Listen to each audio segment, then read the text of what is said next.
लंबा भाषण करना नहीं चाहता हूं। बंगाल चुनाव में 15 दिन तक मैं बंगाल में ही रहने वाला हूं।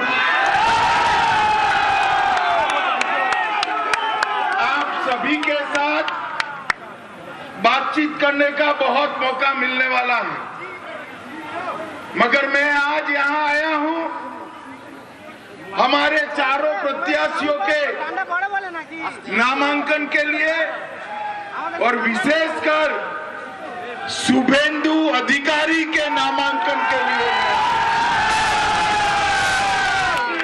चुनाव के पहले ही करीब करीब समग्र बंगाल का मेरा दौरा हुआ है। बंगाल में के कोने कोने में, कलकत्ता जाइए, दुर्गापुर जाइए, उत्तर बंगाल जाइए, हर जगह पे एक ही आवाज है, ये सरकार को बदल दो, ममता बनर्जी को बाय बाय टाटा कर दो। मैं आज बंगाल की पूरी जनता जो टोलबाजी से त्रस्त है, तृणमूल कांग्रेस की कार्यकर्ताओं की गुंडाई से त्रस्त है, वो দয়া করে শান্ত হন। মুর্শিদাবাদেও বলে যাব, কালকে ফ্রাইডে জুম্মাবার আছে, কারো কথায় গ্যাস খেয়ে এমন কিছু করবেন না যাতে সিবিআই করে এনআইএ করে আপনাদের অ্যারেস্ট করে নিতে পারে ভোটের আগেই। ভোটাধিকার কেড়েছে, যেটুকু ভোট আছে সেটাও যাবে। অনেক অন্যায় বাংলার ওপর চলছে, আমাকে কেউ কোনো যোগাযোগ করে না, সরকারের সিএস কন্ট্যাক্ট করে না, হোম সেক্রেটারি কন্ট্যাক্ট করে না, ডিজি কন্ট্যাক্ট করে না, ডিএমএসপিরে সব বিডিও থেকে শুরু করে আইসি থেকে শুরু করে যখন আপনি ইলেকশন কমিশন হোম মিনিস্টারের কথায় করেছেন, मोदी जी के नेतृत्व में यहाँ भारतीय जनता पार्टी की सरकार बननी चाहिए। पश्चिम बंगाल की बॉर्डर को सील कर पश्चिम बंगाल और देश भर से घुसपैठियों को चुन चुन कर देश के बाहर निकालना और कवि गुरु की कल्पना का सोनार बांग्ला बनाना। इसलिए पूरे बंगाल की जनता परिवर्तन के लिए तत्पर बैठी है, तैयार बैठी। जहां जाते वहां कहते हैं 5 मई को भाजपा सरकार आने वाली है। যখন এসআইআর নিয়ে মানুষের নাম কাটা হচ্ছিল, আমরা সুপ্রিম কোর্টে গিয়ে রাস্তায় বসে আমি নিজে অ্যাপিল করে আজকে মানুষের জন্য বিচার চেয়ে এনেছিলাম। তখন কোথায় ছিল বড় বড় নেতারা? বিজেপির টাকায় যারা এসছে, শুধুমাত্র মাথায় একটা পাগড়ি বাঁধলেই হয়ে গেল একটা কমিউনিটির নেতা? না, মানসিকতা থাকা দরকার। একটার জায়গায় 10টা মসজিদ করুন, ইলেকশনকে কেন্দ্র করে যারা করে তারা মনে করবেন ছলনা করে। যান বুকের পাটা থাকলে ইউপিতে গিয়ে করে আসুন, যেখানে ভেঙেছিল সেই মাটিতে দাঁড়িয়ে করলে বুঝবো বুকের পাটা আছে। আজকে বাংলাকে অসম্মান করেছেন আপনারা, ठीक है ना? এই গদ্দাররা। मगर मेरे पास एक शॉर्टकट है।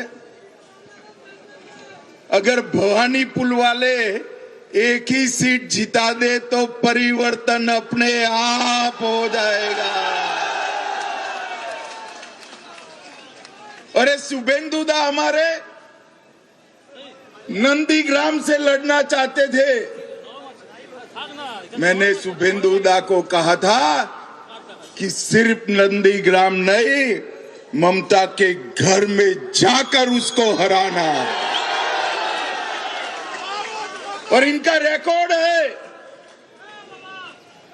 गत चुनाव में ममता बंगाल में सरकार तो बना पाई थी, मगर ममता दीदी नंदीग्राम में शुभेंदु दा के सामने चुनाव हार गई थी। পরে হবে এনআরসি, এর পরে হবে আপনাদের ডিলিমিটেশন। বাংলাটাকে বিক্রি করে দিতে চায় ওরা, বাংলাটাকে ভাগ করতে চায়। আপনারা কি তা চান? কি হলো, চুপ করে বসে আছেন কেন? সব প্রজেক্ট কিন্তু বন্ধ হয়ে যাবে, সব হাতের বাইরে বেরিয়ে যাবে। না লক্ষ্মীর ভান্ডার, না কৃষক বন্ধু, বিজেপি সব কেড়ে নেবে। মাছ মাংস খাওয়াও বন্ধ করে দেবে, চলাফেরা বন্ধ করে দেবে। তা যদি না চান, হিন্দু মুসলমান জোট বাঁধুন।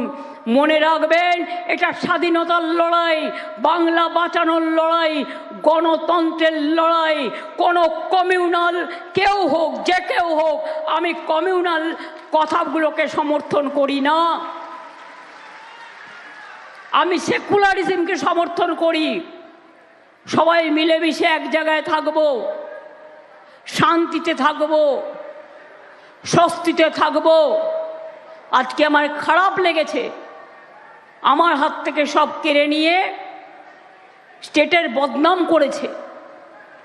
নতুন চিফ সেক্রেটারি কন্ট্রোল করতে পারিনি, আমাকে জানায়নি। আমাকে একজন সাংবাদিক রাত 12টায় জানাচ্ছে। আপনারা বলুন তো, এর থেকে অপমান, এর থেকে অসম্মান, এর থেকে দুঃখ আর কিছু হতে পারে?